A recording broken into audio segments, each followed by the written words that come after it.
안녕하세요. 조승현입니다.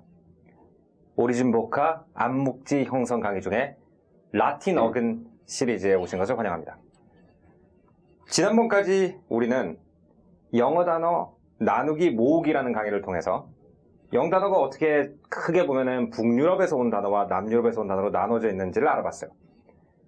거기까지 갔으면 이제 영단어라는 것이 그냥 낱낱이 따로 만들어진 게 아니라 어떤 큰 원형에서 보석이 깎이듯이 이런 모양으로도 만들어지고 저런 모양으로도 만들어지는구나 라는 감이 왔을 거예요. 하지만 우리가 한두 개의 어근을 안다 그래서 바로 어휘 추리력이 생기는 것이 아니죠. 예를 들어서 우리가 이런 말을 해요. 어떤 사람이 처음에 흑인들을 만나면은 동양 사람들이 흑인 얼굴 잘 못 알아보는 거 아시죠? 그 이유가 뭐냐면 어렸을 때부터 흑인들을 많이 보지를 않았기 때문에 어떤 머릿속에 평균적인 흑인이 이렇게 생겼구나. 그래서 이 사람은 그거에 비해서 코가 좀 길구나, 작구나 이런 기준점이 없기 때문에 못 알아보는 거래요. 그래서 이제 예를 들어 서양 사람들은 동양인 얼굴을 구분을 못한다 이런 말이 있죠.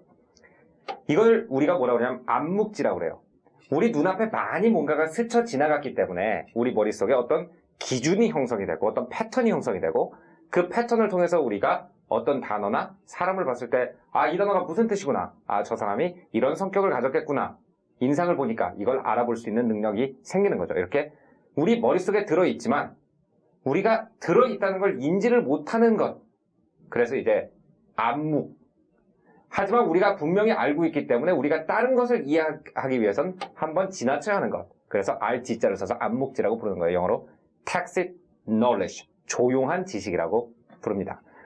그래서 이 암묵지 강의에서는 여러 라틴 어근의 모습이 어떤 방식으로 발전하는지를 갖다가 관찰을 해서 우리 머릿속에 이런 단어가 이런 식으로 바뀌면 이렇게 의미가 바뀌는구나 라는 패턴을 머릿속에 본능적으로 알아볼 수 있도록 집어넣는 강의라고 생각하시면 되겠어요.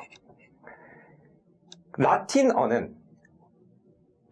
어근이라는 것은 이제 무엇이냐? 우리가 처음에 이 영어라는 언어를 갖다가 북유럽 어근과 남유럽 어근으로 나눴어요. 그래서 우리가 남유럽 어근 얘기를 할 때 라틴 계열 어근이라고 그러고 북유럽 어근 얘기를 할 때는 게르만 어근 계열이라고 불렀었어요.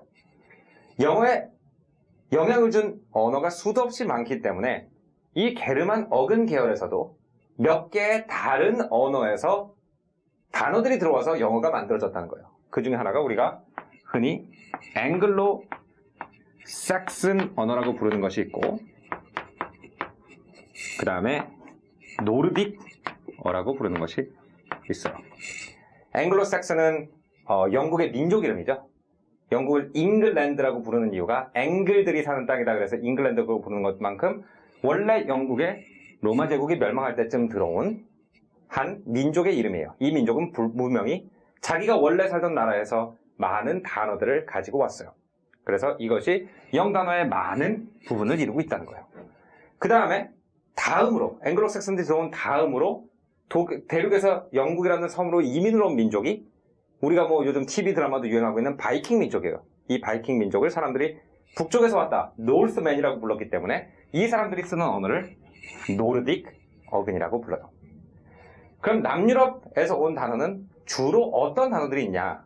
그러면 영국이 옛날에 로마의 지배를 받았던 나라이기 때문에 로마 제국에 쓰던 발전된 언어가 많이 영어로 들어왔죠.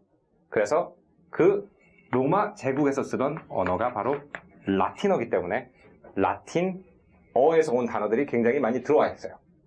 근데 그 후에 또 영국이 프랑스의 침입을 받았어요. 이 나라는 끊임없이 다른 나라의 침입을 받는데 프랑스의 침입을 받으면서 프랑스어 단어들이 또 영어로 엄청나게 많이 들어왔어요. 근데 이 문제가 뭐냐? 프랑스어라는 언어 자체가 라틴어의 변형이에요. 그래서 영어에는 라틴어에서 직접 들어온 단어들이 있고, 그 다음에 라틴어가 프랑스어가 됐다가 그 다음에 영어로 들어온 단어들이 있어요. 그래서 어떤 나라 언어를 스쳐왔건, 스페인어를 통해서 들어왔건, 프랑스어를 통해서 들어왔건, 이탈리아를 통해서 들어왔건, 옛날 로마 제국의 영토였던 나라들의 언어에서 영어로 유입이 된 언어들 갖다 우리가 라틴 어근 언어라고 불러요. 그리고 남쪽 어근 중에서는 이제 우리가 또 공부할 게 그리스,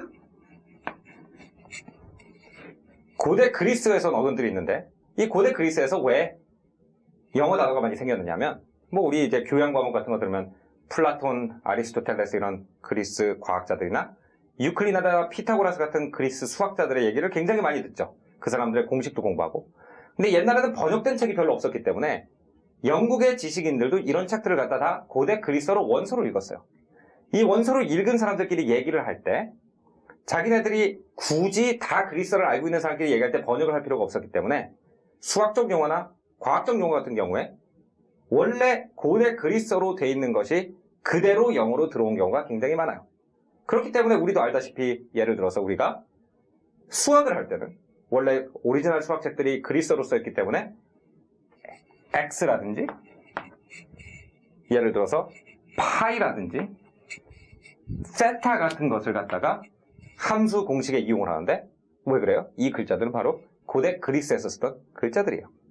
유클리드나 피타고라스의 책이 그리스 책이기 때문에 이런 현상이 생긴 것이고 그래서 많은 학술적인 단어, 굉장히 어려운 단어 같은 경우에는 고대 그리스어에서 어근이 나온 경우가 굉장히 많다는 거죠. 그래서 이번 암묵지 강의 시리즈에서는 요 네 가지 언어에서 온 영어의 가장 많은 단어를 파생시킨 아주 기본적인 어근을 각각 10개씩 보면서 이 어근들에서 단어가 어떤 식으로 번져나가는지에 대한 패턴을 갖다가 배워보는 시간으로 하겠습니다.